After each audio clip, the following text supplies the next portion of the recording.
Under the fiery red sunset descending over the vast plains of Harlan Ranch, Harlan sat on the balcony of his modern cowboy-style mansion, holding a glass of single malt whiskey, gazing out at the thousands of acres stretching to the horizon.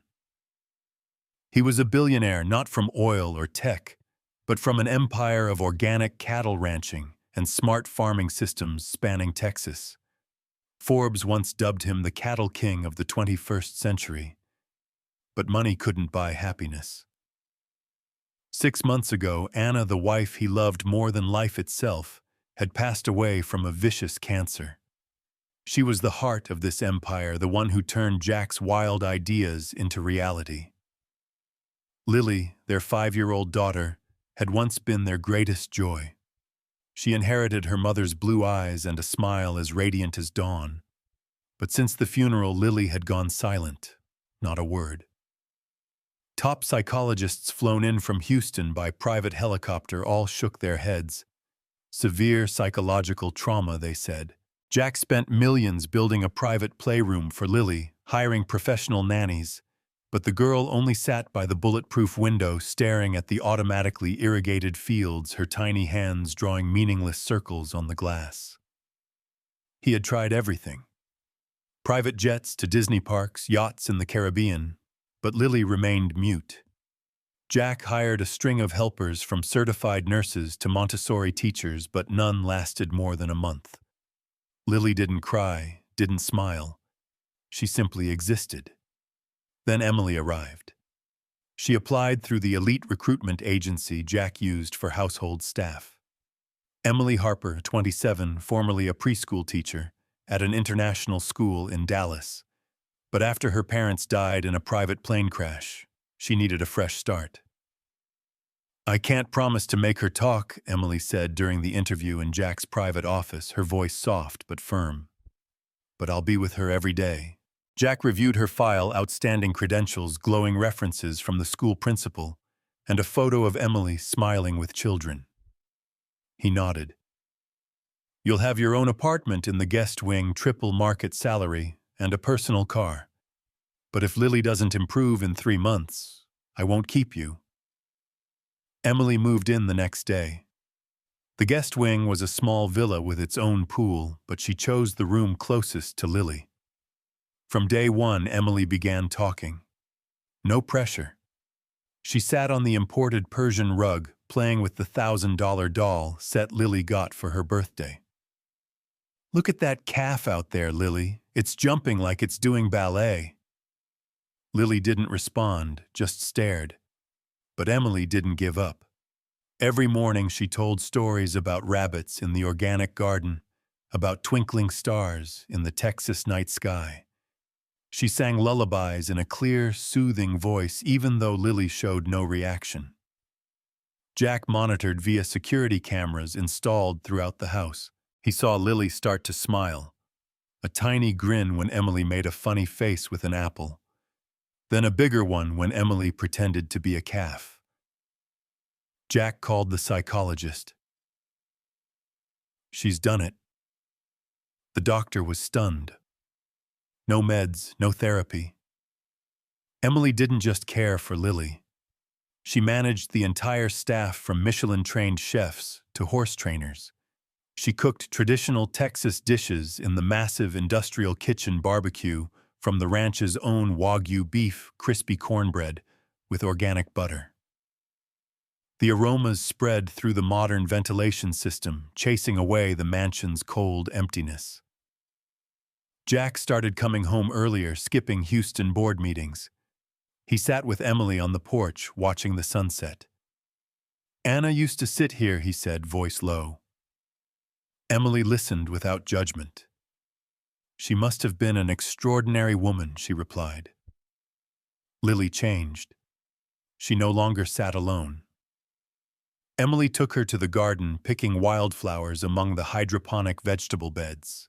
Lily drew on an iPad Pro, her pictures gradually filling with color, blue skies, yellow suns, and a woman with long hair, perhaps her mother. But still no words. Jack worried, but Emily reassured him. "She's healing, Mr. Jack." Slowly. One autumn afternoon, a cold wind blew across the automatically irrigated fields. Jack had flown by helicopter to a Dallas shareholder meeting, leaving Emily and Lily in the mansion. Emily was in the main kitchen, a space as large as a restaurant, with an Italian imported oven. Today's menu, Wagyu beef stew with truffle mashed potatoes, Lily's favorite. The girl sat on a leather-upholstered high chair, watching Emily slice vegetables with Japanese knives. "Shall we make chocolate pudding for Daddy today? He loves sweets." Emily smiled. Lily nodded, eyes bright. But then disaster struck. A spark from the high-end gas oven, despite regular maintenance, shot out, hitting a silk cleaning cloth. The cloth ignited instantly. Emily spun around, horrified. "Lily, get out!" she shouted, trying to extinguish it with a mini fire extinguisher, but the flames spread faster than expected. The pan of hot truffle oil tipped when Emily bumped it, and fire roared up, licking the imported walnut cabinets. The fire alarm blared, but black smoke already filled the room. Lily saw everything. Memories of her mother, the final days in the hospital, the smell of medicine, the beeping machines flooded back. Fire, smoke, terror. Mommy Lily screamed, her high-pitched voice echoing through the marble hallway. "Mommy, save me!" She threw herself into Emily's arms, clinging as if letting go meant losing her forever. "Mommy, don't go!" Emily held Lily tight, heart pounding. The fire raged, but in that moment, the world stopped. Lily had called her mommy. The word was sweet and heartbreaking all at once. Just then the helicopter landed on the private pad.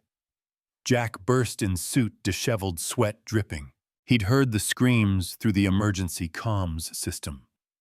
"Lily, Emily." He rushed into the kitchen, seeing chaos.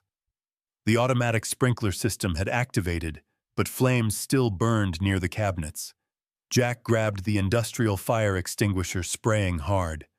White foam smothered the fire with a hiss. The ranch's private security and fire team arrived, but Jack had it under control. He turned to see Emily slumped on the marble floor, Lily clinging to her neck, still sobbing. "Mommy, don't go," Lily whimpered.